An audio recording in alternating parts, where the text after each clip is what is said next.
Bonjour, bienvenue dans le bulletin vidéo territorial de la qualité de l'air du troisième trimestre 2023. La qualité de l'air a été médiocre à mauvaise pendant ce trimestre. Alors pour rappel, la météorologie et la qualité de l'air sont étroitement liées. En effet, sous l'effet de la chaleur et du soleil, les polluants issus des transports et du secteur industriel se transforment en un cortège de polluants dits photochimiques dont l'ozone est un traceur. Durant les mois de juin, juillet et août, des périodes de canicule ont ainsi favorisé une hausse des niveaux d'ozone, entraînant des dépassements de seuils réglementaires.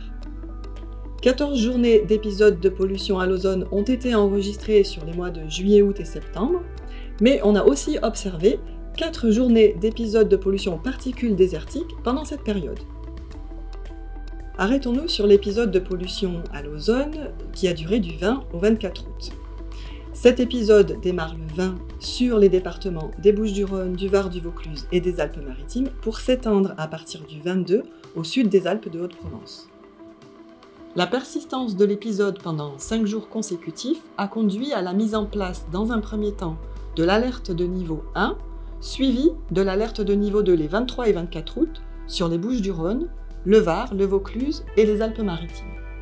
Pour rappel, les préfets départementaux mettent automatiquement en place des mesures d'urgence concernant tous les secteurs d'activité, industrie, maritime, transport, dès l'alerte de niveau 1.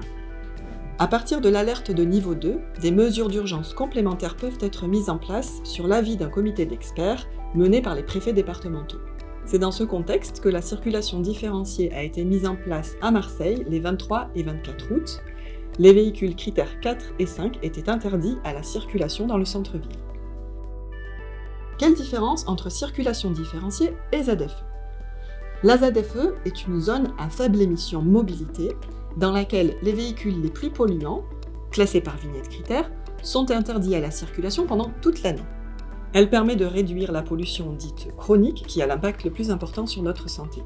En région sud, 2 zones à faible émission sont actuellement en vigueur à Marseille et à Nice. Des études sont en cours sur Toulon et Avignon.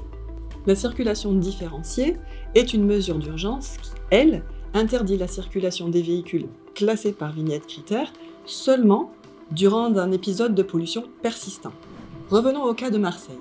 Jusqu'au 1er septembre 2023, les véhicules critères 5, véhicules diesel les plus polluants sans système de filtration, étaient interdits à la circulation toute l'année dans la ZFE correspondant au centre-ville de Marseille. En parallèle, lors de l'épisode de pollution à l'ozone du 20 au 24 août, la circulation différenciée à Marseille est venue renforcer cette mesure en interdisant les véhicules critères 4 dans le centre-ville.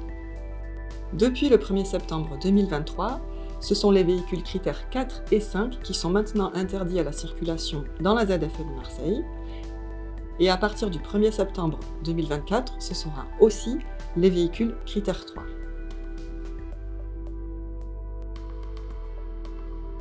La mise en place de cette ZFE devrait permettre de réduire de 25% les émissions d'oxyde d'azote et ainsi améliorer la qualité de l'air. Pour connaître tous les types de véhicules concernés par les vignettes critères, vous pouvez retrouver toutes les informations sur le site du ministère. Parlons à présent des nuisances enregistrées sur le dernier trimestre. De nombreux signalements ont été enregistrés sur la région, sur Château-Renard, Tarascon, le pourtour de l'étang de Berre, mais aussi l'est des Bouches-du-Rhône et enfin Carros, sur laquelle une campagne de mesure est en cours. Ces signalements sont des éléments de participation citoyenne pour améliorer l'Observatoire de surveillance de la qualité de l'air d'Atmosud. Ils sont partagés avec l'ensemble des acteurs du territoire afin d'initier des actions d'amélioration.